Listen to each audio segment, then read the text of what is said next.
If people don't feel your words, they won't follow your voice. And that one truth, it changes everything about communication. See, most people talk just to be heard. They throw out words hoping something sticks. But leaders speak to be remembered. They speak to move people, shift decisions, change outcomes. The difference isn't in how loud you are, it's in how precise, how clear, how intentional your voice is. Because if your voice doesn't carry weight, your ideas won't land. If your words don't hit with strength, your presence won't lead anyone. This isn't about having the perfect vocabulary or sounding like a TED Talk speaker. You don't need to talk more. You need to talk better, with words that mean something, words that make people lean in, not tune out. That's what this audiobook is about, building a voice that commands respect without ever needing to shout, a voice that speaks to people's minds and actually moves them, a voice that turns everyday conversations into leadership moments. You'll learn exactly how to do that, chapter by chapter, with real practical tools. No fluff, no filler, just direct, powerful strategies to shift how you speak and how you're heard. Because let's be real, if your words don't lead, nothing else will. Not your resume, not your job title, not your hustle. It starts with your voice, and it starts right here. Chapter 1. Nobody follows the quiet genius. Ever had an idea in a meeting, but you kept it to yourself because what if it sounded dumb? And then, like clockwork, 10 minutes later, someone else says almost the exact same thing, and suddenly everyone's applauding them? Yeah, that stings. Most people think if you're smart enough, people will notice. That if you work hard, the right people will see your potential. But life doesn't reward silent brilliance. It rewards clarity, boldness. And more often than not, the person who speaks up with confidence, even if their idea isn't perfect, gets remembered. It's not that your ideas aren't valuable, it's that they're invisible when you don't communicate them like a leader. Now, this doesn't mean you have to fake being loud or become some over-the-top alpha energy. Actually, some of the strongest leaders speak less, but with intentionality. When they open their mouth, they say what needs to be said, clearly, calmly, and in a way that makes you stop scrolling and listen. Think about it. When was the last time you were drawn in by someone who rambled, apologized for every word, or sounded unsure of themselves? Probably never.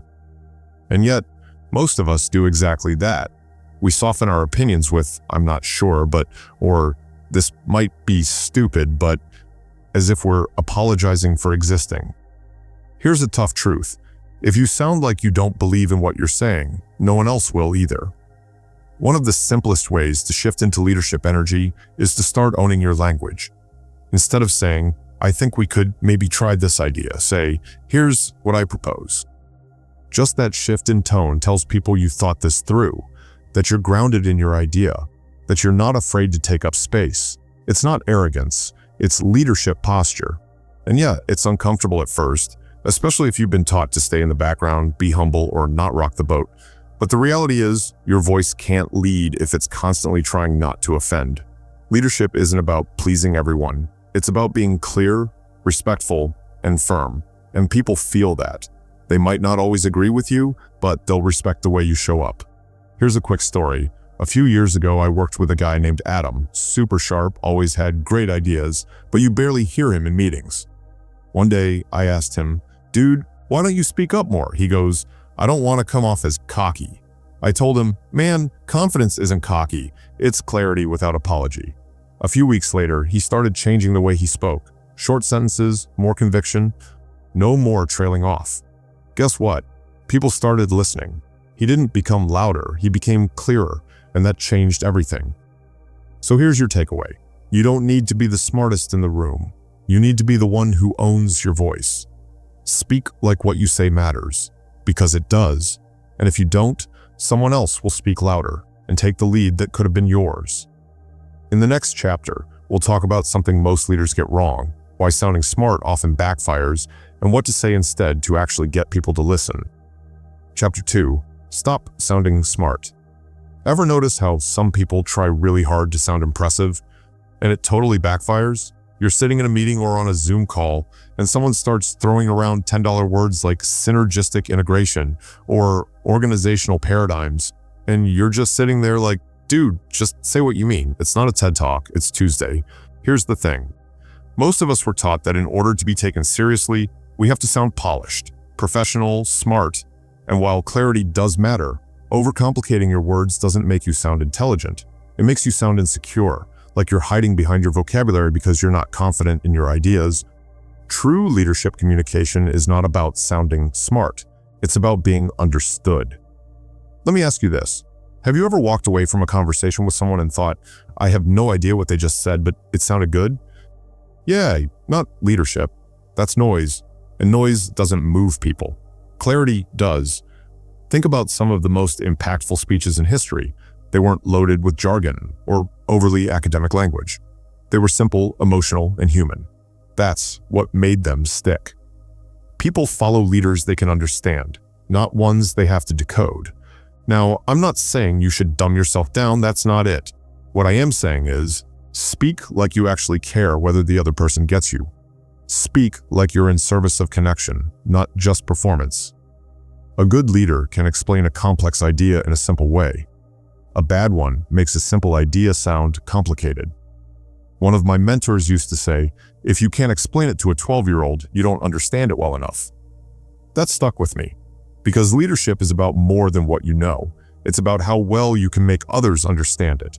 So next time you're tempted to reach for the fancy word or the long-winded explanation, stop. Ask yourself, how would I say this to my best friend over coffee? Because that's the vibe people trust. That's the voice people follow. In Chapter 3, Tazwin Shell, we're diving into something every leader struggles with: how to handle silence, awkward pauses, and the pressure to always have the answer. Chapter 3, Speak Less, Mean More. Let me hit you with a truth bomb. Leaders don't fill silence, they own it. You ever say something in a room and then silence? Like long enough for your brain to start spiraling. Did I mess up? Should I explain more? Should I joke it off? That awkward void makes most people panic. So they rush to fill it with more words, more explanation, more noise. But here's what most don't realize. Silence isn't your enemy, it's your amplifier.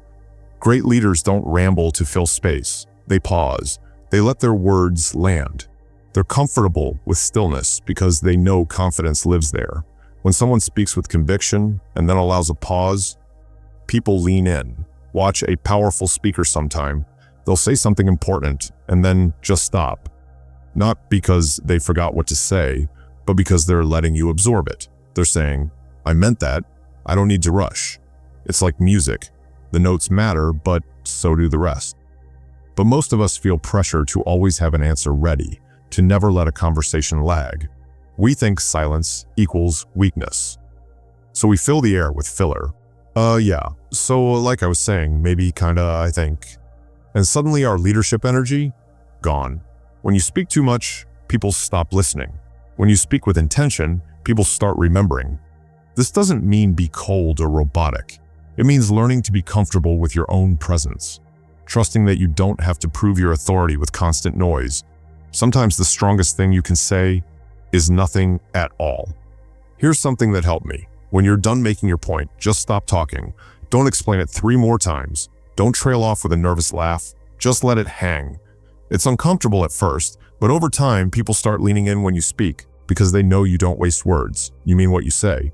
In the next chapter, we'll explore how tone, rhythm, and energy shape not just how you talk, but how you lead. Chapter 4, Your Voice is a Mirror. You ever meet someone, and within the first 5 seconds of them talking, you've already decided how you feel about them?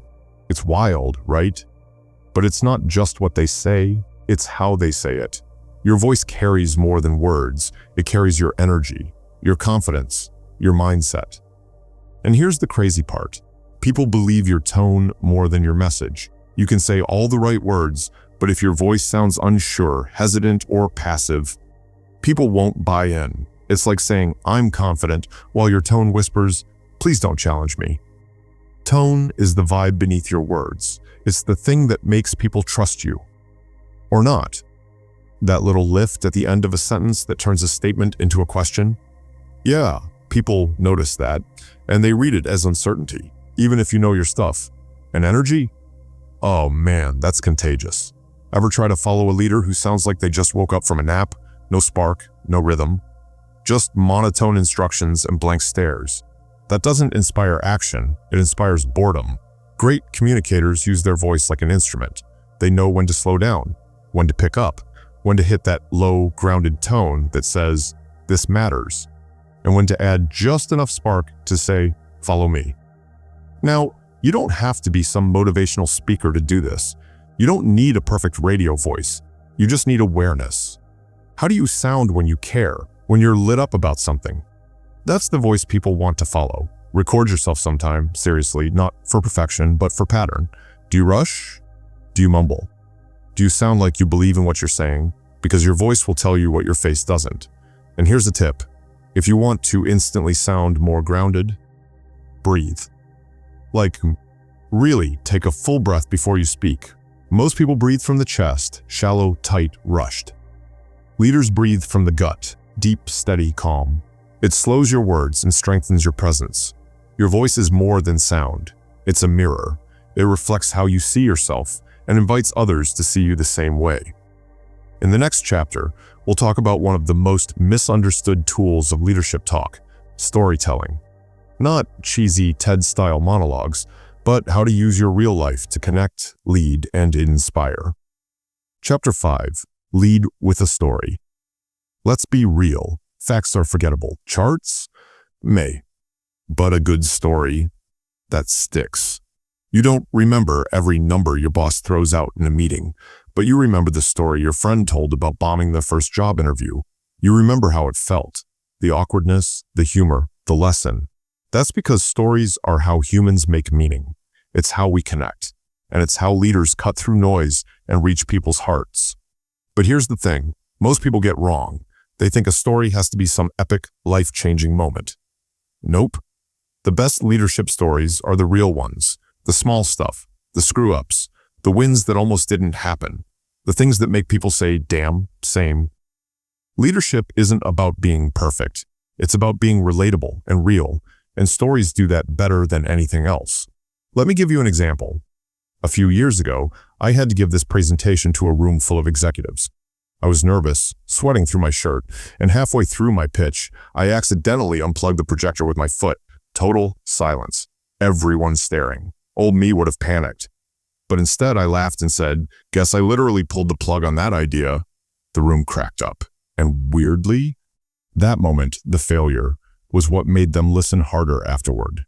I was no longer some guy trying to prove himself. I was just a human in the room with them. That's the power of story.